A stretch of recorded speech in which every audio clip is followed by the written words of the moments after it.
What's going on YouTube? Welcome back to the channel, or welcome to the channel if you are new. My name is Antics, your favorite questionable streamer.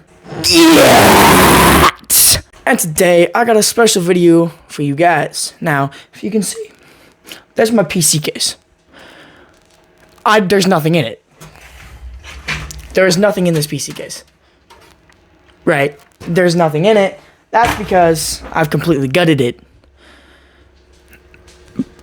Because this is a setup makeover video.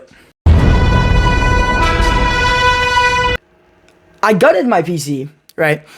Because I felt bad for you guys, right? I came out of nowhere after 5 months and I made a setup tour video saying, I have a PC now. Whoop-de-da. My last freaking laptop was so much worse than this thing is, right? I didn't make a video building this thing. And I felt bad for you guys for not doing that. Because I'm just a terrible YouTuber, right? So, I gutted it today, and the reason I gutted it was actually not because I wanted to film a video, it's because it was getting dusty and I needed to clean it, but in my genius freaking homo sapien brain, it just went, boop, make a video of rebuilding the thing. So I'm going to take all of my components apart, and then put it back in to the PC, so you guys can enjoy that.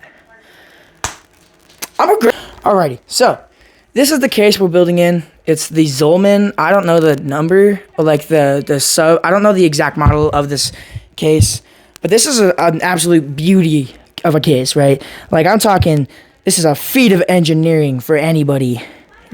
I didn't realize it until after, but like, I just put a bunch of electronics on my static conducting bed, and I'm hoping to God that when I put these into the PC and press the power button, it doesn't just, you know. But yeah, let's go over each individual part, and then we'll put them in the PC. All right, kicking us off, we have 6 Lee fans. These possess the most, in my opinion, great technology out there for fans, and that's, I believe they call it G-Link technology, and that's when you do this, put that there like that, and do that. And boom, now they're linked. I don't have to have a fan, or I don't have to have a cord for each individual fan that plugs in. I hate that. That's stinky nuts, stupid butthole face, right? So this is what I do, like that, and it connects it, and I've only got 2 fan headers for 2 fans. Or I've got 2 fan headers for 3 fans. There's really no limit to this, right? I can put as many of these as I can in one link, and they will only be powered by 2 fan headers. That's why I love these. And as far as I'm aware, that there's only 2 companies out there that make G-Link fans, and that is Lee, which are what these are, and then Corsair. I could be incredibly wrong, but these are the only 2 that I've found with G-Link fans. Up next, we have the ID Frost Flow.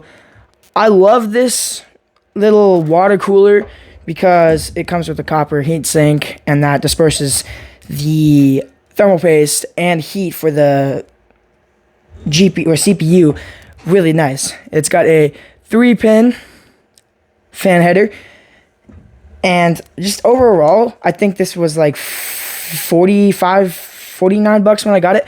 It was really relatively cheap for a AIO fan, or I mean a water cooling fan with a radiator, right? It's relatively good for its price. This is my XFX 6600 XT by Radeon. This I bought used for only $150. It's 2 slots thick with 3 display ports, 1 HDMI, and I got this for $150 used. This motherboard, I'm not even sure they sell anymore because I bought it for like $60, and then it skyrocketed in price like a day later to like $200. It's the B460M Pro VDH Wi-Fi motherboard, and it supports both 10th and 11th gen Intel processors. It's got 4 RAM slots, 2 slots for SSDs. On the side, it's got these that you plug into this for the Wi-Fi. It's got 4 USB 3 ports. It's got one Ethernet, an HDMI, two USB 2 ports, and then the rest of these that I'm not even sure the name of. Down here, it's got two SATA ports here, and then two more vertically mounted for easy accessibility, so you don't have to like bend your cord hella going off of these ones right here. So that is the B460M Pro Wi-Fi board. All right, up next I have the Aries Game AGV 500 watt power supply.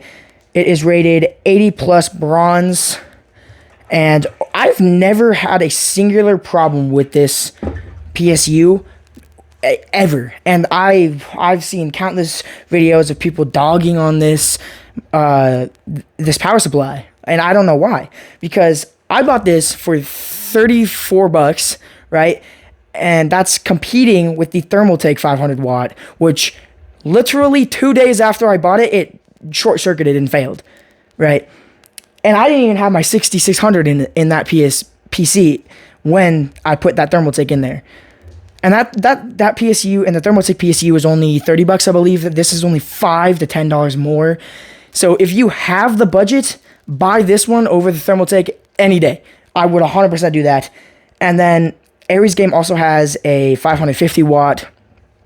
That's only $45, I believe. So if you've got a PC that's slightly higher than what my wattage output is, which is around 300, I believe, 350 watts, then I would buy that other one if you have anything more than that for slightly more, right? This is my RAM. It is 16 gigabytes of DDR4, and it runs at 3000 megahertz. There's not really much to say about this. It's relatively cheap. I got these used as well for 15 bucks. So let's go. All right. For my CPU, I've got an Intel Core i3 10100F that runs at 36 or 3.6 gigahertz, right? This I got for like 60 bucks off of Amazon. It was really cheap for a functioning semi-new like CPU. Like my next option was either going to be a Pentium or an Athlon, and we all know that neither of those run very well, and especially not at 3.6 gigahertz.